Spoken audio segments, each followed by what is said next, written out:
बिस्मिल्लाहिर्रहमानिर्रहीम अस्सलातु वस्सलामु अलैका या सय्यदी या रसूलुल्लाह व अला आलिका व अस्हाबिका या सय्यदी या हबीबल्लाह। अस्सलाम वालेकुम गाइस, उम्मीद करता हूँ कि आप सब खैरियत से होंगे। मैं भी खैरियत से हूँ। आज का जो हमारा टॉपिक वो है रोमानिया एम्बेसी में होने वाले इंटरव्यू के ऊपर है कि रोमानिया एम्बेसी में इंटरव्यू किस तरह लिया जाता है, कौन कौन से सवाल आजकल पूछे जा रहे हैं और किस तरह जो वीज़ा ऑफिसर है वो लोगों के साथ बिहेव कर रहा है। तो वीडियो स्टार्ट करने से पहले आप सबसे गुजारिश है कि मेरे यूट्यूब चैनल को सब्सक्राइब कर लें, लाइक कर लें और बेल वाला आइकन को प्रेस कर दें ताकि आने वाली वीडियो का नोटिफिकेशन आप लोगों को बर वक्त मिलता रहे। सो गाइस, अपने वीडियो की तरफ चलते हैं। जो मैंने आज आपके साथ शेयर करना है सवाल जवाब तो मैंने बहुत बार शेयर किए हैं आप लोगों के साथ कि ये सवाल पूछे जाते हैं, इसका इस तरह आपने जवाब देना है, ये सवाल पूछा गया था आपको उस तरह जवाब देना है। लेकिन आज मैंने आपके साथ थोड़ा अलग से कुछ शेयर करना है ताकि आप लोगों को थोड़ा आइडिया भी हो सके। एक मेरे दोस्त हैं, वो गए हुए थे रोमानिया एम्बेसी में इंटरव्यू देने के लिए। मैं थोड़ा बिजी रहा इसलिए वीडियो नहीं बना सका। तो आज मेरे माइंड में आया कि यार ये एक चीज़ शेयर करनी थी मैंने आप लोगों के साथ। तो मैंने ग्रुप में शेयर की थी लेकिन आप लोगों के साथ शेयर नहीं की। मैंने कहा आप लोगों के साथ भी शेयर कर दूं। तो वो भाई ने बताया कि अमजद भाई मेरा इंटरव्यू था और जब हम गए हैं वहाँ पे तो तकरीबन 12 लड़के हम इंटर हुए हैं रोमानिया एम्बेसी के अंदर। तो मैंने जो इंटरव्यू अपना स्टार्ट किया है वो सबसे आखिर में किया है। मेरे से पहले कहता है कोई तकरीबन 10 बंदों ने इंटरव्यू दिया है, ठीक है। 10 बंदों में से कोई एक ऐसा बंदा भी नहीं था जिसको इंग्लिश सही से आती होगी। वो पूछ रहा है व्हाट इज़ योर नेम, वो कह रहा है माई नेम इज़ रोमानिया।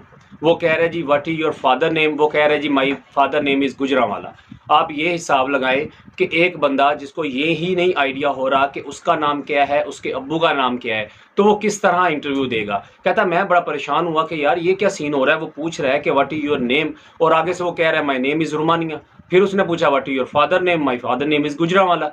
कहता मैं हंसा भी नहीं कि यार वो कैमरे लगे हुए हैं किस तरह हंसूं, लेकिन कह रहा है मैंने कंट्रोल की अपनी हंसी। खैर उनको देखता रहा। कहता कि सब ने इसी तरह ही कुछ जवाब दिए, किसी ने इधर का जवाब उधर दे दिया, किसी ने सवाल का जवाब देना कुछ था, वाई यू चूज़ रोमानिया, वो आगे से उसका जवाब ही कुछ और दे रहा है। कहता मैं देखता रहा। मैंने कहा यार लोग जो बताते हैं कि हमारी इंग्लिश बहुत अच्छी थी, हमने इंटरव्यू बहुत अच्छा दिया, यहाँ आके तो मैंने देखा है सिनेरियो जो बड़ा डिफरेंस है। तो फिर उसने कहा कि मेरी बारी आई। मैं जब गया तो कहता उसने मेरे जो पेज वगैरह थे वो देखे सारे और उसके बाद जी एक एक सवाल उसने मुझसे करना शुरू किया। मैंने उसको बताया जो जो उसने सवाल मेरे से करना शुरू किए वही टिपिकल सवाल थे। Introduce your self, what your experience, why you choose Romania. तो कहता पेज देखते देखते ना तो मुझे कहता है कि आपका जो एक पेज है ना वो कम है।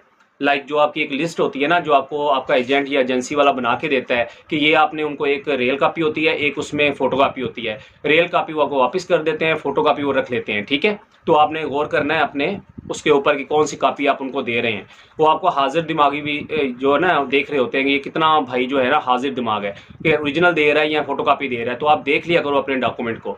तो उसने कहा कि अमजद भाई जब मेरे उसने डॉक्यूमेंट देखे तो मुझे कहता है कि आपका एक पेज जो है ना वो कम है, वो पेज कहाँ है। तो कहता मैंने उससे कहा कि सर मेरे पेज तो पूरे हैं। तो कहता मुझे लगा ऐसे कि जैसे वो मुझे पजल करना चाह रहा है। कहता नहीं, जब उसने थोड़ा शाउट किया ना कि आपका एक पेज कम है, वो पेज कहाँ है लेके आओ। तो कहता है कि आप मुझे थोड़ा टाइम दें, मैं जाके ना अपना पेज लेके आता हूँ। कहता ओके गो गो फास्ट गो फास्ट। कहता इस तरह मुझे उसने कहा है तो मैं ना बाहर निकल गया। कहता बाहर मेरा एजेंट खड़ा हुआ था, उसको मैंने दिखाया कि यार ये तो जो वीज़ा ऑफिसर सामने बैठा हुआ है वो कह रहा है आपका एक पेज कम है। कहता उसने सारे पेज देखे तो उसने कहा यार आपका तो कोई पेज कम नहीं है, ऐसे ड्रामे कर रहा है। कहता मैं खैर अभी बाहर आ गया था। तो कहता मैं जब अंदर जाने लगा हूँ तो उसने गेट बंद किया हुआ था। तो मैंने गार्ड को बोला है कि फलां बंदे ने मुझे भेजा था अपने डॉक्यूमेंट पूरे करके आओ। तो मैंने अपने डॉक्यूमेंट पूरे कर लिए। कहता खैर उसने अंदर जाके बात की कि ऐसे ऐसे एक बंदा कह रहा तो उन्होंने अंदर बुला लिया। कहता मैं फिर बैठ गया। कहता इतनी देर में अमजद भाई जब उसने बोला है ना कि मेरा इतनी अच्छी इंग्लिश लेवल थी, वाकई ही उसकी इंग्लिश बड़ी कमाल की थी उस बंदे की। मेरे से उसकी बात भी होती रही है, हमारे ग्रुप में भी आता रहा है, तो मुझे आइडिया था उसकी इंग्लिश बहुत अच्छी थी। अगर वो वीज़ा ऑफिसर 1 घंटा उसके साथ मुसलसल इंटरव्यू लेता ना तब भी वो बहुत अच्छे से उनको जवाब देता। बट देखें ना जो वो कर रहे हैं आजकल, बहुत सारे भाइयों के साथ ऐसा उन्होंने किया, मैं बताता हूँ आगे चल के। तो कहते हैं अमजद भाई मैं जब गया बाहर से अंदर आया तो एक बार परेशानी लग गई कि यार ये क्या हो गया, मेरे डॉक्यूमेंट कम हो गए हैं। बंदा पजल हो जाता है तो अंडर प्रेशर हो गया। तो जब उसने कहा कि अमजद भाई मेरी बिल्कुल जो शर्ट थी वो भी पसीने और पैंट के अंदर भी पसीना आ रहा है और बड़ा बुरे हालात हो गए मेरे। कहता खैर वो लाइन में 1-2 बंदे थे तो मैं बैठ गया। तो जब मैंने उनका हाल देखा, कहता उसमें से मुझे भाई कोई पंजाबी में कह रहे थे, वो इंग्लिश में पूछ रहा है, आगे पंजाबी में उसको जवाब दे रहे हैं, कुछ उर्दू में उसको जवाब दे रहे हैं। यानी कि कहता कि 100 में से अगर वो 100% की बात करे तो कहता 3% लोग ऐसे थे जिनको कोई इंग्लिश की हावनाओं का पता था, बाकी बिल्कुल ही इंग्लिश की आइडिया नहीं था। बिल्कुल जो उसकी ना टांगे तोड़ रहे थे वो लोग। कहते ये मैंने अपने आंखों से देखा है लोगों को करते हुए। पहले तो मैं सुनता था, आपकी वीडियो देख ली, किसी की वीडियो देख ली कि यार मेरा इंटरव्यू बहुत अच्छा हुआ था, पता नहीं मेरा वीज़ा क्यों रिजेक्ट हो गया। कहता उस दिन जाके मैंने खुद देखा है कि वीज़ा रिजेक्शन की असल वजह क्या है। किस वजह से वीज़ा रिजेक्ट होता है, वो इसी वजह से होता है कि आपका जो कॉन्फिडेंस लेवल है ना, जब आप वीज़ा ऑफिसर के सामने जाते हो वो आप लो कर जाते हो। वो आपसे पूछता कुछ है, आप जवाब उसको कुछ देते हैं। कहता है उसके बाद खैर मेरी बारी आई तो कहता मैं गया तो मुझे कहता हाँ जी, कहता मुझे ये भी डर लग रहा था ये ना हो क्या वो मुझे कहे कि $130 फीस दो, जो कि मैं पहले पे कर चुका था। तो कहता जब मैं गया तो उसको मैंने बताया कि मैं वो हूँ जिसे आपने बोला था कि एक पेज आपका काम है, आप अपना पेज पूरा करके आए। कहता अच्छा ओके ओके ओके। फिर उसे कहता है यू आर द लकी, कि आप लकी हो जिसको मैंने अगेन बुला लिया, अदरवाइज मैं किसी को बुलाता नहीं हूँ। कहता मैंने खैर उसका शुक्रिया अदा किया और उसने मेरे से ना सवाल करने शुरू किए। कहता हालत तो उसने मेरी देख ली कि शर्ट में भी पसीना आया हुआ है, पैंट भी पसीने से भरी हुई है, लेकिन कहता मैं डटा रहा, जो सवाल पूछ रहा था ना मैं उसका जवाब लगातार देता रहा। यानी कि इंग्लिश अच्छी थी कहता मेरी। अगर वो मुझसे ये पेज वाला सीन ना होता, 1 घंटा भी बात करता, तो मैं उसके साथ अच्छे से ही इंटरव्यू देता। खैर कहता मेरे से उसने इंटरव्यू लिया। इंटरव्यू लेने के बाद कहता उसने मेरी हालत भी देखी कि मेरी कंडीशन क्या हो रही है। तो मुझे कहता है गो एंड टेक पिक्चर। वो सवाल जो उसने बताए वो नॉर्मली थे यार, कोई इतने खास नहीं थे। वो कहता सवाल में से सवाल निकालता रहा। ज़्यादातर उसने मेरी जॉब के रिलेटेड पूछा है कि आपका एक्सपीरियंस कितना है। मैंने बताया ये एक्सपीरियंस है। उसने कहा किस जॉब में है, तो मैंने बताया इस जॉब में है, कितने साल किया, ये वो इसी तरह की उसने चीज़ें उससे पूछी। तो बात बताने का असल मकसद ये है कि उसने जो मुझे बताया आप तक डिलीवर करने का मतलब ये है कि यार क्या करते हो आप लोग, कि एक बंदा आपसे अंग्रेजी में सवाल कर रहा है और आप उसे पंजाबी या उर्दू में जवाब दे रहे हो। आपको क्या लगता है पंजाबी या उर्दू में जवाब देने से आपका वीज़ा लग जाएगा या उसको आप पे तरस आ जाएगा मिन्नतें करने से। वो कह रहा समझे भाई कुछ लोग तो मिन्नतें कर रहे थे, please give me visa, please give me visa, please give me visa. तो यार ये गलत बात है। मैं रिजेक्शन पे बहुत सारी वीडियो पहले बना चुका हूँ, लेकिन ये थोड़ी सी एक न्यू चीज़ थी तो मैंने कहा आप लोगों के साथ शेयर करूँ कि एक भाई के साथ खुद ऐसा हुआ। उसके बाद एक और भाई ने मुझे बताया कि हमजा भाई उसने मेरे पेपर देखे, जो इंश्योरेंस वाला पेज था ना वो उसने मिस हुआ था उसमें।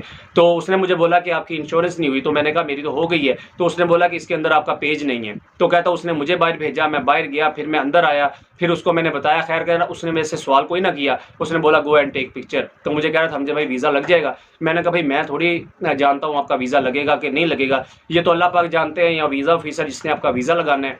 उसके बाद एक और भाई ने मुझे बताया हमजा भाई कि जब मैं इंटरव्यू अपना देने गया हूँ तो उसने मेरे से सवाल किए। सवाल करने के बाद उसने पूछा कि आपका जो कॉन्ट्रैक्ट है कितने साल का है। तो मैंने कहा 2 साल का है। तो उसने पेज देखा है, उसके ऊपर ना उसने कहा आपका तो 1 साल का कॉन्ट्रैक्ट है, आप कैसे कह रहे हो आपका 2 साल का है। तो उसने कहा नहीं नहीं मेरा 2 साल का है। उसने कहा आर यू श्योर। कहता यस आई एम श्योर। कहता मुझे भाई मुझे लगा शायद हो सकता है कि ये मुझे पजल करने के लिए ऐसा कह रहा है। कहता लेकिन जब मैंने देखा बाद में अपने डॉक्यूमेंट तो वाकई ही जो मेरा कॉन्ट्रैक्ट था वो 1 साल का था। तो आप ना कम से कम उसको पढ़ लिया करो कि आपका जो प्रोसेस टाइम है वो कितना है, आपका जो कॉन्ट्रैक्ट है 1 साल का है, 2 साल का है, 3 साल का है, उस हिसाब से आप जवाब दिया करो। वो कहते हैं कि इधर उधर की बातें इतनी नहीं करता, आपके जो पेज आप देते हो, आपका जो उसके पास कॉपी जाती है उसी के हिसाब से आपसे वो क्रॉस क्वेश्चन करता है कि ये क्यों है, वो क्यों है, ऐसा क्यों नहीं है, ऐसा क्यों नहीं है। ठीक है वो पजल करने के लिए कुछ सवाल करता है कि बंदा फंस जाए और इसको बोलूँ गो एंड टेक पिक्चर। लेकिन आपको चाहिए कि अपना जो आपको देता है आपका एजेंट या एजेंसी वाला उसको पढ़ लिया करें। तो मैंने 1-2 बंदों को बोला यार वो पढ़ लेना, लेकिन उन्होंने बताया अमजद भाई जब हम बिल्कुल एम्बेसी में इंटर होने वाले होते हैं तब हमारा एजेंट हमें कागज़ देता है तो हम क्या पढ़े उसमें से। तो ये भी एक गलत बात है। आप अपने एजेंट से बोला करो कि भाई 1-2 दिन पहले हमें अपने डॉक्यूमेंट दिया करें ताकि हम पढ़ तो लें हमारा कॉन्ट्रैक्ट कितना है, हमारी कंपनी के CEO का नाम क्या है, हमने कहाँ रहना है, हमने क्या खाना है, क्या पीना है। और एक और बात मैं आपको बताता चलूँ, एक भाई से उसने पूछा कि आप रोमानिया में कहाँ रहोगे। तो उसने बता दिया कि उसकी कंपनी थी मेरे ख्याल अराद कोई सिटी उस जगह पे। तो उसने कहा मैं वहाँ रहूँगा। तो उसने कहा कि आपके जो उन्होंने अकोमोडेशन दी है वो तो बुकारेस्ट में दी हुई है, तो आप कैसे कह सकते हो आपके अराद में रहोगे, वहाँ तो आप काम करोगे जाके। तो यार ये छोटी छोटी चीज़ें होती हैं जो कि वो आपकी हाजिर दिमागी चेक करने के लिए पूछते हैं। तो आज जो टॉपिक था वो तो मैंने रखा था कि सवाल जवाब इसमें मैं आपको बताऊंगा। तो सवाल जवाब भी इसमें थोड़े से मैं शेयर कर लेता हूँ। रिजेक्शन इसलिए बता दी कि थोड़ा सा आपको आइडिया हो जाए। तो सवाल ऐसे है कि भाई वो सबसे पहले पूछते हैं कि व्हाट इज़ योर एक्सपीरियंस। आपके एक्सपीरियंस पे उसने बहुत जोर रखा हुआ है, तो अपने एक्सपीरियंस को आपने अच्छे से एक्सप्लेन करना है। और एक चीज़ मैं और आपको बता दूं, जिस काम में आप जा रहे हो ना उसी काम का एक्सपीरियंस बताना चाहिए। कल भी मैं एक भाई का इंटरव्यू ले रहा था, वो कह रहा था कि जी यहाँ पे मैं ड्राइवर हूँ और वहाँ मेरा काम जो है वो है पैकिंग का। तो मैंने उसको कहना है कि यहाँ पे मैं 3 साल ड्राइविंग करता रहा हूँ और अब मैं पैकिंग के लिए जा रहा हूँ। आपने ऐसा नहीं करना। बेशक आप वो पाकिस्तान में काम करते रहे हो नहीं करते रहे हो, जो काम आप रोमानिया में करने जा रहे हो उसी के बारे में आपने बताना है कि मेरा 2 साल का एक्सपीरियंस है, मेरा 4 साल का है और मेरा 5 साल का। अगर आपकी उम्र 20 साल है तो मैं 1000 बार कह चुका हूँ, आपने बताना है कि आपका 2 साल का एक्सपीरियंस है। अगर आपकी उम्र 22-23 साल है तो आपने 3 साल का बताना है। अगर आपकी उम्र 25-26 साल है तो आपने 4-5 साल का एक्सपीरियंस उनको बताना है। ठीक है। और कोशिश किया करें अगर आप मिडिल भी है ना तो उनको बोला करें I have done my high school, कि मैंने अपना हाई स्कूल जो है ना वो पास किया है। ठीक है। ऐसा नहीं कि आप उनको बोलें कि मैंने मिडिल किया है, मैट्रिक किया है, तो वो उनको लाइक समझ नहीं आएगी। या +2 किया हुआ है, आप सिंपल बोला करें I have done my high school. वो 18 तक को समझते हैं कि इस बंदे ने हाई स्कूल तक पढ़ा हुआ है, और बगैर पढ़ा लिखा बंदा उनको चाहिए भी नहीं। अब भाई बहुत सारे बोलते हैं कि यार लेबर है, उसको क्या पता इंग्लिश क्या होती है, उसको क्या मतलब इंग्लिश से। लेकिन यार उनको मतलब है आपकी इंग्लिश से। अब आप काम करने गए हो, आपको रोमानियन तो आती नहीं है, और उर्दू में या पंजाबी में तो आपको कोई बोलेगा नहीं कि ये काम कर लो। जाहिर सी बात है वो जो रोमन हो गए उनको इंग्लिश बेशक नहीं आती, लेकिन जितनी की आती है वो अपने समझाने के लिए, भाई जो पढ़ा लिखा रोमन होता है ना, वही अपनी फैक्ट्रियाँ लगाता है, वही अपने होटल बनाता है, वही अपनी कंपनियाँ बनाता है, ठीक है। तो कम अज़ कम उनको इंग्लिश आती है, हल्की फुल्की बेशक आती है, लेकिन आती है। तो आपके किस तरह वो आपको बताएंगे कि यार ये चीज़ उठा के वहाँ पे रख दो। जाहिर सी बात है जब आप हाउ नाउ थोड़ा बहुत समझते होंगे इंग्लिश का, आपको पता होगा कि ब्रिंग का मतलब क्या है, पुट का मतलब क्या है, टेक का मतलब क्या है, इज एम आर का मतलब क्या है, तो आपको तभी पता चलेगा। नहीं अदरवाइज तो आप उसके मुंह की तरफ देखेंगे वो क्या कह रहा है, या इशारे से समझेंगे कि ये चीज़ उठाने को बोल रहा है या नहीं।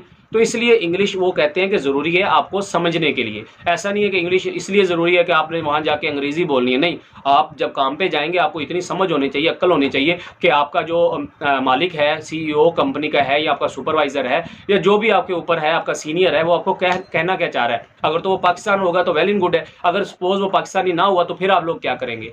तो इसलिए मेरे भाई ये चीज़ें बताने का मकसद, अपना गला फाड़ने का मतलब, आपको बताने का मतलब यही है कि आप लोग थोड़ा सा रिलैक्स होके जाया करें। ऐसा नहीं है कि आप वहाँ जाके पजल हो जाएं। आपसे सिंपल उसने पूछा है व्हाट इज़ योर नेम, आप बताएं my name is Amjad Aslam. उसके बाद उसने पूछा है कि what is your father name, my father name is Mohammad Aslam, ठीक है। तो इस तरह आप बता सकते हो कि मेरे अब्बू का नाम ये है, मेरा नाम ये है। इस तरह नहीं आपको कहना चाहिए कि माय नेम इज़ रोमानिया, या आप रोमानिया की वो पकड़ के बैठ जाएं बस रोमानिया रोमानिया रोमानिया, इसके अलावा कोई आप बात ही ना करें।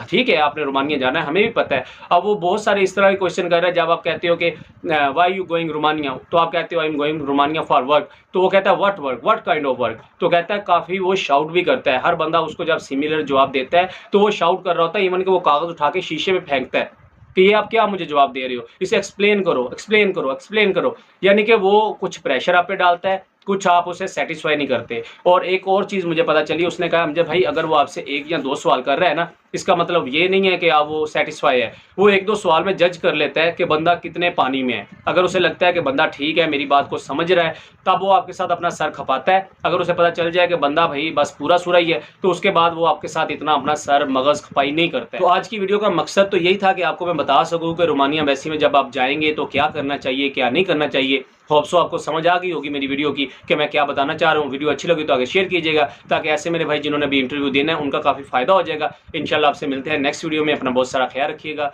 अल्लाह हाफिज़।